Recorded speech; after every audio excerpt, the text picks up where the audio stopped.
The Strut Knucklehead is designed to support both types of standard channel.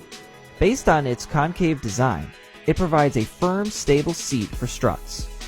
To further secure installation, struts can be bolted through the head or bonded with green link adhesive/sealant, which adheres firmly to metal.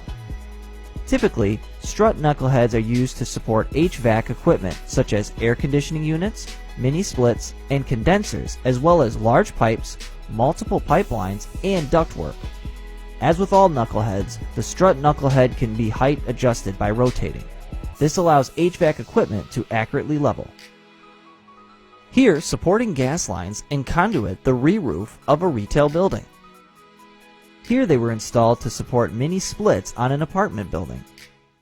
And here, replacing wood sleepers for a pipeline on a tech building.